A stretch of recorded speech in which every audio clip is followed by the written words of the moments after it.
Olá, pessoal, tudo bem? Você está aqui na TV Câmara São José do Rio Preto e esse é o Questão de Ordem, um espaço aí destinado para que os vereadores possam apresentar o balanço de seus mandatos, seus pontos de vista, enfim.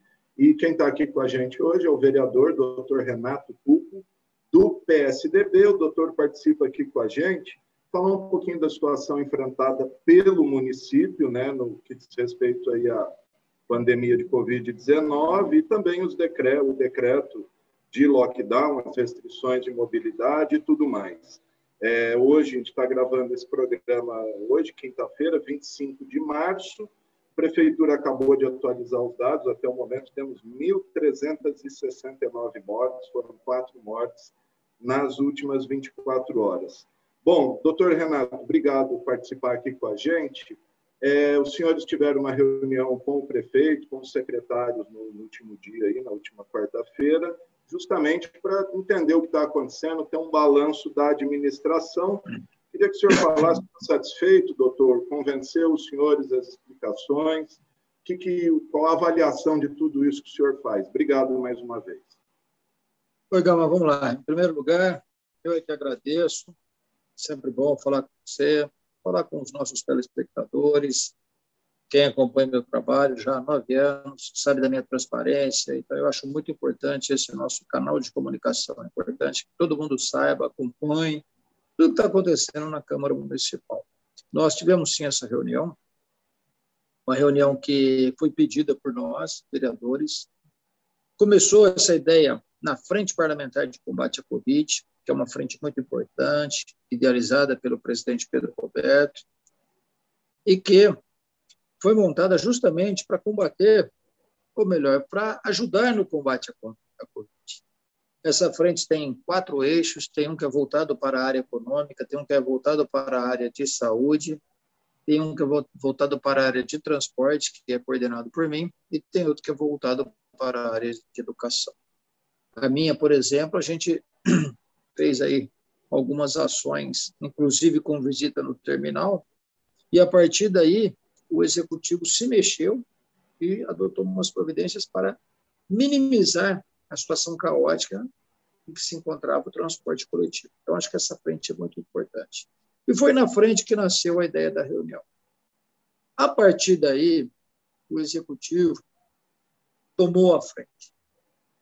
O vereador Pedro Roberto, com a melhor das intenções, concordou com a proposta do executivo, e eu acho que a reunião ficou um pouco desvirtuada, mas não foi assim o que se pode chamar de uma reunião ruim. É sempre bom a gente estar reunido com representantes do governo. É claro que algumas condições foram colocadas, não saíram exatamente como a gente queria. Foi uma reunião longa, nós íamos fazer 3 reuniões separadas, uma com o secretário de Fazenda, outra com a secretária de Assistência Social e uma terceira com o secretário de Saúde. O executivo propôs que fosse feito tudo numa única reunião. Ela durou cerca de 4 horas, 3 horas, foi cansativa, foi das 16 às 19 horas. É importante até falar isso, porque pelo fato de não ter tido sessão essa semana, pelo fato de a Câmara estar respeitando o decreto de lockdown, muita gente fala, o Legislativo está parado. O Legislativo não está parado. Uma reunião de 3 horas ontem. Na segunda-feira, nós temos 2 reuniões, uma de 1 hora, outra de 1h30, para programar a reunião que ocorreu ontem. Então, nós estamos nos reunindo direto, resolvendo problemas ou buscando solução para os problemas. E para essa reunião de ontem, nós encaminhamos antecipadamente as perguntas. Até aí, tudo bem, porque nós não estamos naquelas de pegadinha, nós queremos respostas. Então, eu não me importei de encaminhar algumas perguntas com antecedência. O problema é que quando você encaminha com antecedência, você permite, às vezes, a pessoa que está sendo indagada, uma maquiada na resposta. E a gente queria uma coisa bem pura, bem clara, bem transparente.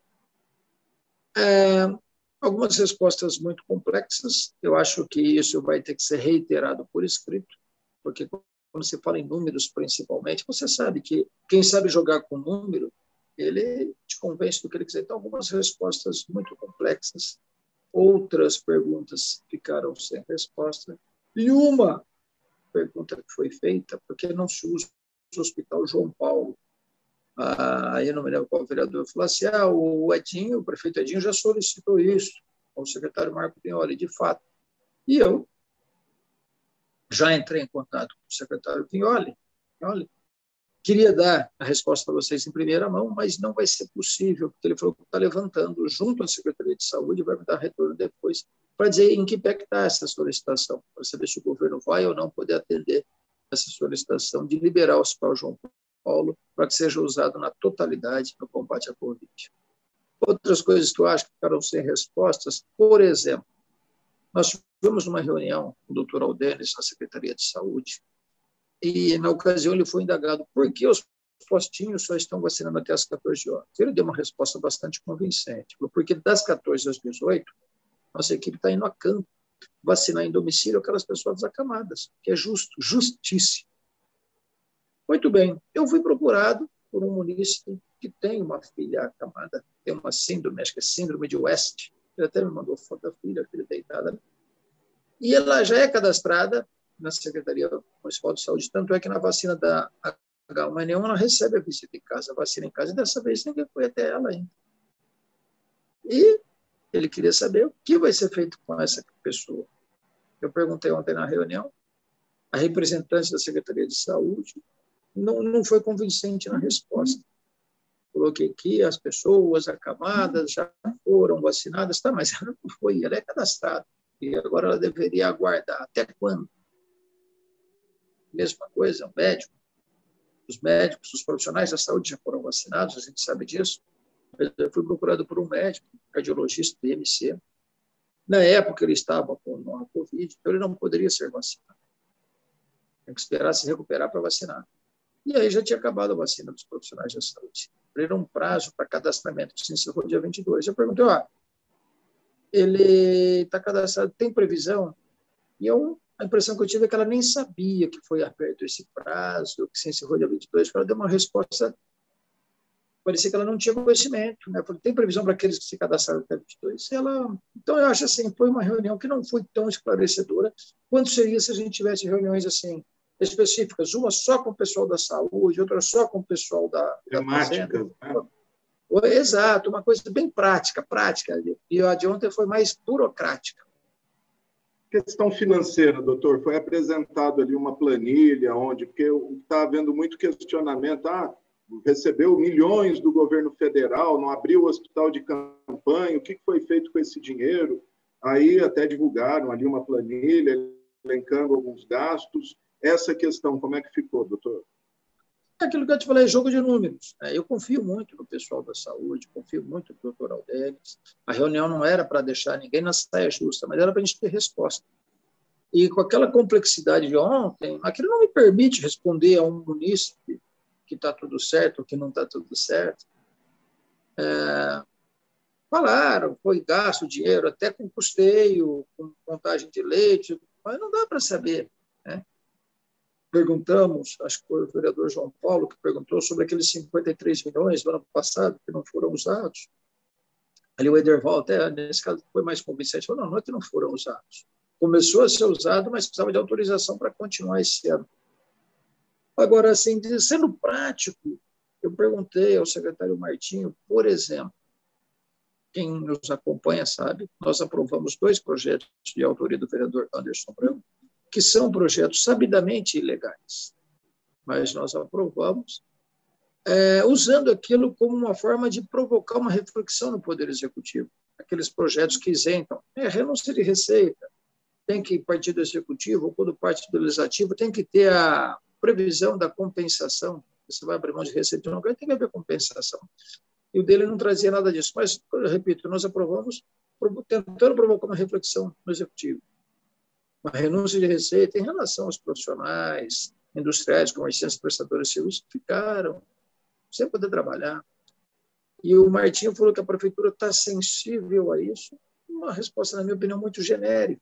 Até dei um puxãozinho de orelha nele ontem, porque a gente, antes do decreto de lockdown, agora não, porque eu estou respeitando, mas antes do decreto de lockdown, eu estava visitando várias secretarias, e com o Martinho não consigo falar, parava no Zeca, adoro o Zeca, o secretário Zeca Moreira, chefe de gabinete, mas não conseguia chegar no Martinho, então não sei por que disso. Todo secretário recebe a gente. Aí, aquela história, quando resolve convocar, a Câmara está criando dificuldade para o Executivo. Não está criando, é o Executivo que está fazendo esse afastamento, esse isolamento. Então, dei essa chamada no artigo, eu queria conversar com ele sobre isso, sobre a questão dos escritórios de contabilidade. Repito, respeito às regras de isolamento, mas tem certas coisas, os escritórios de contabilidade, o ano passado já foram castigados. Eu me lembro que no final de semana saiu um decreto, e eles tinham segunda e terça para concluir as declarações de imposto de renda, o prazo era na quarta. Eu passei o domingo pendurado ao telefone, conversando na época com o secretário Ângelo, que esteve lá, que foi muito atento, muito atencioso, e o Jorginho. Algumas pessoas falam, mas quem manda deixar para a última hora? Mas não é o contador que deixa para a última hora, muitas vezes é o cliente. E a história está aí, prestes a se repetir novamente. Então, eu intercedi nesse sentido também. E a resposta foi a mesma, aquela respostinha padrão. O governo está sensível, o governo está estudando, está avaliando. Até quando? Depois que estourar o prazo, ou aos 45 do segundo tempo? Então, a gente está tentando, a gente está lutando aí, intercedendo por esses profissionais, porque até acredito na boa intenção do governo, mas por melhor intencionado que você esteja, você está sempre sujeito a erros. O que a gente quer é contribuir para corrigir esses erros. A gente acha que tem algumas distorções aí que precisam ser melhor avaliadas. E ontem eu acho que não foi o ambiente necessário para isso. Também achei que houve ali uma injustiça com a frente parlamentar, que não foi citada, foi ignorada. Isso não pode acontecer, porque a ideia dessa reunião nasceu na frente parlamentar. O presidente Pedro Roberto, um homem muito gentil, acabou concordando que fosse realizada nos moldes propostos pelo Executivo. Mas não abriu mão de ser o organizador do evento. Permitiu apenas que fosse nos moldes propostos pelo Executivo e acabou ficando aí em segundo plano. Não é uma questão de vaidade, mas acho que é uma questão de respeito que tem que haver entre os poderes. A Constituição fala em poderes harmônicos e independentes.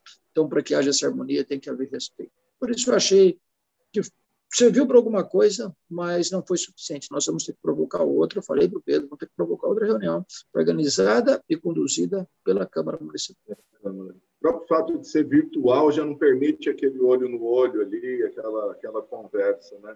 Exato. Doutor, o senhor falou a questão dos contabilistas, os próprios advogados. Eu tenho acompanhado aí diariamente mandados de segurança, habeas corpus individuais, para os advogados poderem frequentar seus próprios escritórios. Eu tenho até um amigo que mora no Tocantins, ele falou que absurdo, como é que faz um advogado estar com um cliente preso, enfim, é uma situação complicada, né? Exato, os prazos correndo, né? Então, é uma situação muito complicada. Por isso que eu falei, várias coisas precisam ser melhor avaliadas e a gente está aí para contribuir. Acho que essa parada com as sessões também não foi uma coisa muito boa. Por isso é que o presidente Pedro Roberto já vai marcar a sessão para o dia 1º de abril, porque ainda que o decreto do Executivo seja prorrogado, mas as sessões tem que ter. Porque eu disse a ele, e ele, muito inteligente, muito sensível, concordou. São 3 poderes. O Poder Executivo está trabalhando, com restrições, muita gente em home office, mas o prefeito, o secretário estão se reunindo. O Judiciário está trabalhando. Eu sei porque a minha atividade como delegado de polícia me permite constatar isso. O Judiciário está trabalhando, a maior parte em home office, mas o Judiciário não parou. Por que o Legislativo vai parar? Então, que permita a maioria dos servidores trabalhar em casa. E aí já começam alguns comentários maldosos. Não estão trabalhando. Está trabalhando, sim. O Brasil ainda não atingiu a maturidade necessária para entender que não estar fisicamente no seu local de trabalho não significa que não esteja trabalhando. Existe o home office. Então, pode trabalhar em home. Agora, as sessões, mobilizando o mínimo possível de pessoas, mas as sessões, na minha opinião, têm que ocorrer.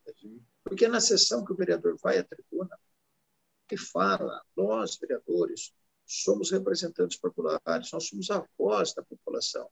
Então, eu, por exemplo, Gama e demais telespectadores aí, eu recebo inúmeras mensagens, não dou conta de atender a todos. Agora, por exemplo, eu estou aqui na delegacia. Aí eu chego à noite em casa, meus amigos até reclamam, você não entra mais nos grupos, aqueles grupinhos de amigos, eu não consigo entrar. Eu fico tentando atender os munícipes.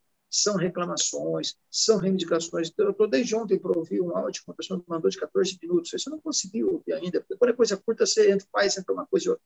Reclamações, sugestões, pedidos, perguntas. E muitas vezes a gente precisa da tribuna para reproduzir isso, para que isso chegue até o chefe do executivo, já que nós não temos a caneta, nós não temos o poder de decisão, nós somos apenas representantes populares. Agora, como que eu vou representar uma pessoa se tudo o que ela me diz morre aqui? Eu tenho que levar adiante. E é na sessão que a gente leva adiante, são nas nossas falas na tribuna, que a gente vai chegar ao conhecimento do executivo a insatisfação da população. É importante para o executivo. Tem chefe de executivo que prefere bajulação, agora tem chefe de executivo que gosta, quer que os problemas cheguem até ele para que ele possa buscar uma solução. E é essa a nossa finalidade. Quando a gente leva um descontentamento, não é, muita gente interpreta mal, não é sinal de oposição, nada mais. É responsabilidade. Política séria, porque eu acho que todo chefe de executivo tem que conhecer os problemas. Eu mesmo, se tem alguém descontente comigo, eu quero saber, para que eu possa melhorar, para que eu possa corrigir, para que eu possa esclarecer. Né? Agora, não, está me criticando, eu não quero saber, só me traga as palminhas, os afagos. Isso não é política séria. Política séria, obviamente, como eu falei, tem que ser transparente e a gente tem que estar sempre buscando a verdade, seja ela dolorosa ou não. Sem dúvida. E a Câmara é a caixa de ressonância da sociedade, é o fórum adequado para os debates, né? Doutor, eu queria também que o senhor abordasse a questão dos supermercados, que está uma polêmica muito grande, as pessoas sem ter onde comprar, problema de entrega, pessoas tendo que ir para outras cidades aqui da região fazer compra. Isso chegou a ser abordado? Teve algum posicionamento do Executivo em relação a supermercados? Essa questão eu não ouvi na reunião de ontem. A reunião durou das 16 às 19. Eu estava na delegacia, como estou agora. Então, o próprio governo do Estado, ele deu uma suavizada no atendimento das delegacias, ampliou o rol de ocorrências que podem ser feitas pela delegacia eletrônica. Então, isso suavizou o nosso atendimento ao público. Mesmo assim, às vezes surge alguma coisa que você tem que atender. Então, eu perdi algumas partes da reunião ontem. Depois das 18 ficou mais tranquilo, né? Porque daí o horário já encerrou. Mas eu perdi. Então, eu não cheguei a ouvir. Mas eu tenho acompanhado, por exemplo, a polêmica. Os supermercados estavam atrasando muito na entrega. E a culpa do supermercado não é um aumento de mais de 200%. Hoje já deve ter superado isso, mas quando eu vi uma reportagem, mais de 200% nos pedidos. Eles não tinham estrutura para isso, não estavam atrasando na entrega. Às vezes, entregando produto que estava perto da data de vencimento, o consumidor ficava bravo. Mas eu sei de gente que foi no supermercado e pegou na gôndola um produto que estava perto da data de vencimento. Então, se até quem está indo buscar o consumidor pega, imagina o supermercado. Aí estavam se queixando, chegou até uma enxurrada de reclamações no PROCON, estavam cobrando uma taxa elevada de entrega. Mas a gente sabe que a demanda, às vezes o próprio entregador, o supermercado repassa. Enfim, problema muito grande, a ponto de alguns supermercados, me parece que até por orientação da APAS, Associação Paulista de Supermercados, resolveram fechar para não causar descontentamento, para evitar de sabores, eles fecharam os supermercados. Já que nós não estamos conseguindo fazer o serviço de entregar a contém, vamos fechar. Quando puder reabrir, a gente reabre. E se for mantida essa posição, eu acho que o lockdown vai por água abaixo. Como você falou, as pessoas começam a buscar mantimentos em outras cidades vizinhas, já que muitas delas não fecharam, né? Saiu até esses dias uma reportagem, São José do Mirassol, né? Que era São José do Rio Preto com Mirassol. Os estabelecimentos em Mirassol abarrotados de rio-pretenses. Então, eu acho que acaba furando tudo, porque a pessoa vai em Mirassol, acaba se relacionando lá com pessoa que está com medidas menos restritivas que aqui, então é mais arriscado a pessoa sair e trazer para Rio Preto o vírus, que eventualmente estiver circulando fora, do que sair aqui, onde está todo mundo com um pouco mais de cautela. Então, acho que isso aí tem que ser avaliado também, espero que esteja sendo feito já. Sem dúvida. Voltando à frente parlamentar, doutor, o senhor, além de integrar, primeiro secretário da frente, né, mas coordena também o eixo do transporte. No começo da pandemia, a gente ficou aqui em Rio Preto 5 dias sem transporte coletivo, lockdown mesmo, que foi retomado na última segunda-feira. Qual que é a avaliação que o senhor faz dessa escolha, esse método? Que os ônibus voltaram a circular, a gente vê que os ônibus estão transportando, claro, gente, e às vezes lotado. Como é que está essa questão? Está acompanhando? Eu converso quase que diariamente, por isso que, mais uma vez, eu repudio quando as pessoas falam a Câmara está parada, algumas postagens que estão nas redes sociais. Cadê os vereadores? Os vereadores sumiram. Eu tenho responsabilidade. Se manda cumprir o decreto, eu vou cumprir o decreto.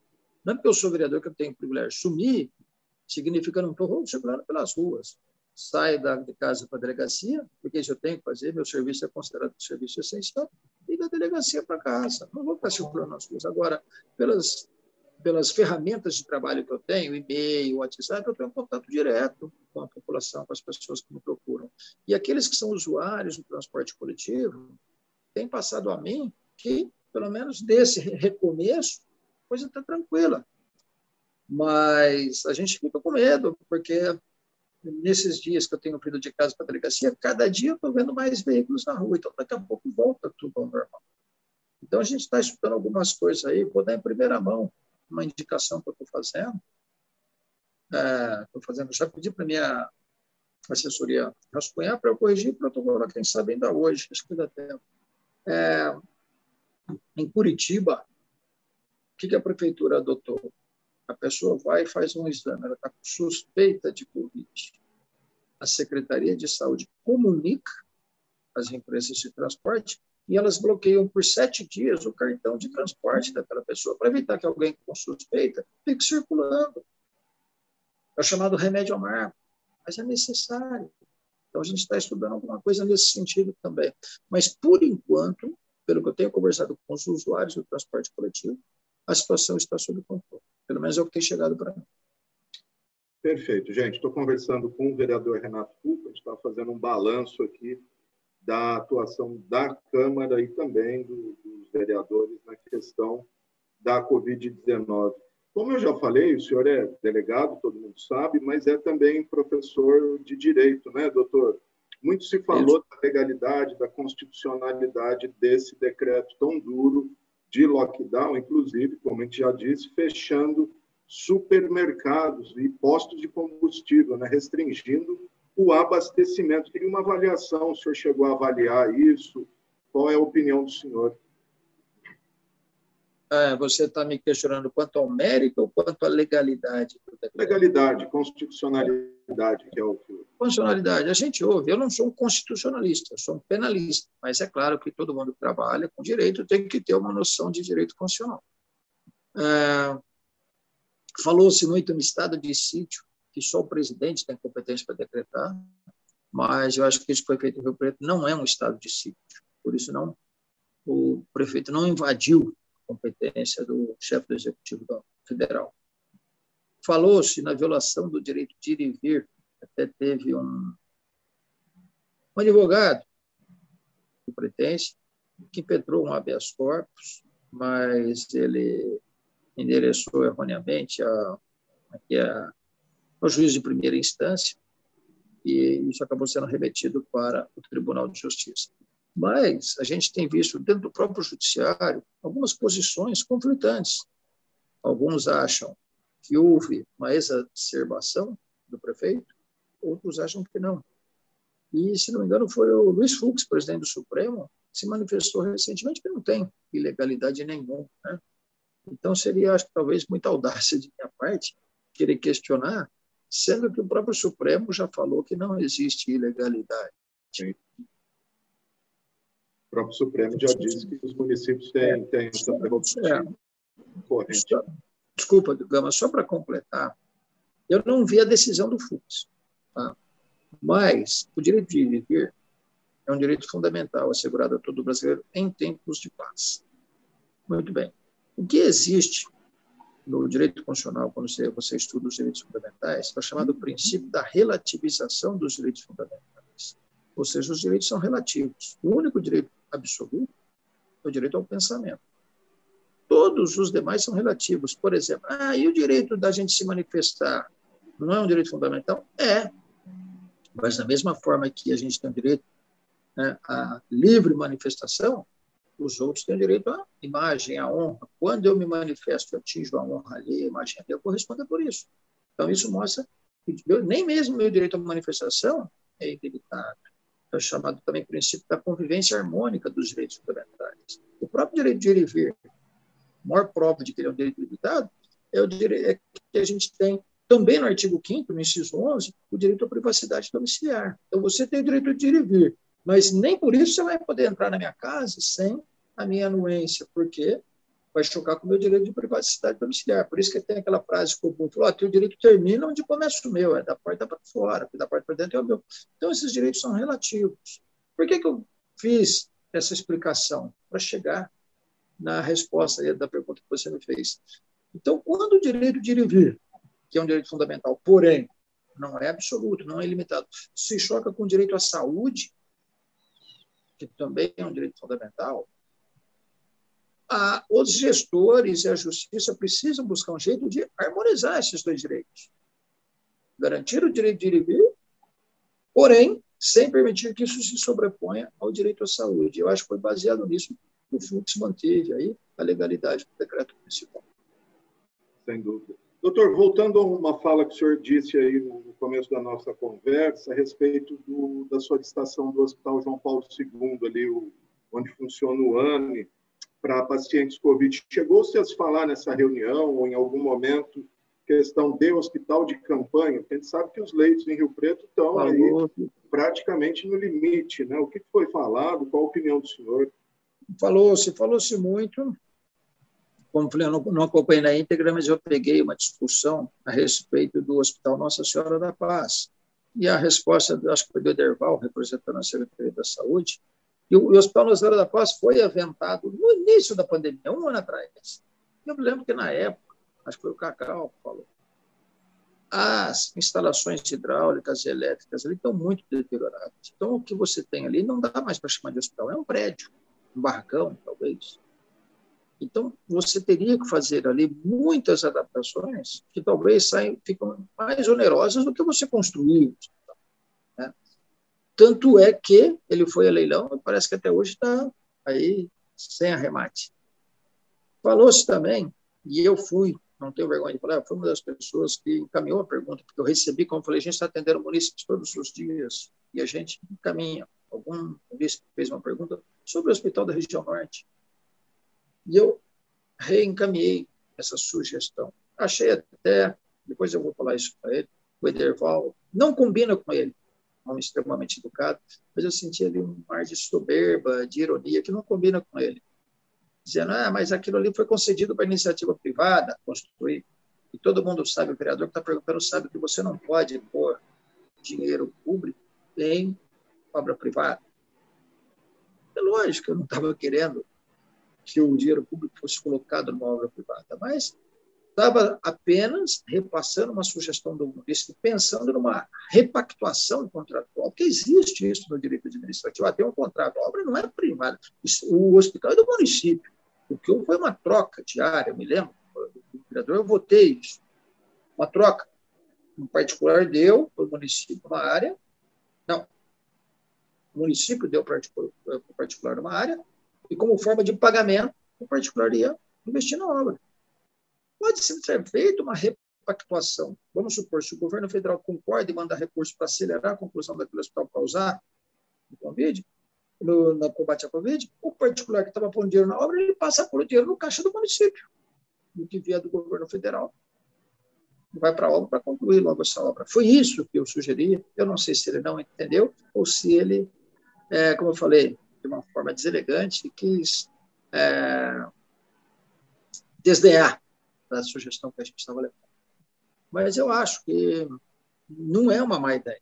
Se houver uma forma legal de, como falei, você repactuar aquele contrato, refazer, seria uma coisa interessante para o município também. Mas eu tenho certeza que os nossos gestores estão debruçados aí, pensando no assunto, e a gente está colaborando, tentando colaborar, apenas levando mais algumas sugestões. Aproveitar até esse gancho, o senhor citou a empresa que está fazendo o hospital da Zona Norte, a Construeste, todo mundo sabe, e surgiu uma polêmica agora que ela foi contratada e iniciou a obra do reforma do Teatro Municipal por 5 milhões de reais, e isso é até compreensível, tem gerado uma revolta em redes sociais. O que o senhor acha disso? Chegou a abordar esse tema? Qual a avaliação que o senhor faz? Isso foi abordado. Eu tinha sido questionado nas redes sociais, sim. Tenho visto aí as mensagens, até ironizando isso. A resposta que eu ouvi ontem é a resposta que eu já imaginava. Tem recurso que vem para o município, a chamada verba carimbada, já vem para um determinado fim, né? Então, a gente tem aquelas renúncias de receita que são para a cultura, Lei Rouanet, aquelas coisas todas. Então, eu imaginava que a resposta seria essa, e foi nesse sentido. Essa reforma está sendo executada com recurso que veio exclusivamente para esse fim. Ou você usa para isso, ou você tem que devolver. Poder-se-ia pensar num remanejamento de verba? Poder-se-ia pensar nisso, sim. Porém, com o risco de perder essa verba. Não sei, mas poderia. Agora, para o leigo, é um ultraje. Para o leigo, é uma ofensa.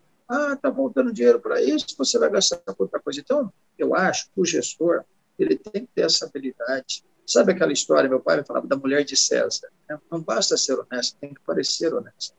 Então, não basta, como gestor, como político, você fazer a coisa certa. Você tem que mostrar que está fazendo certo. Então, não, eu estou usando porque essa verba veio para isso, tem que ser usada aqui. Mas se você não conseguir deixar isso muito claro, claro, evidentemente vai ficar para a população uma imagem de descaso com a saúde. Poxa, gente morrendo por falta de leite, ele gastando dinheiro com o teatro. Não que a cultura não seja importante, é importantíssimo.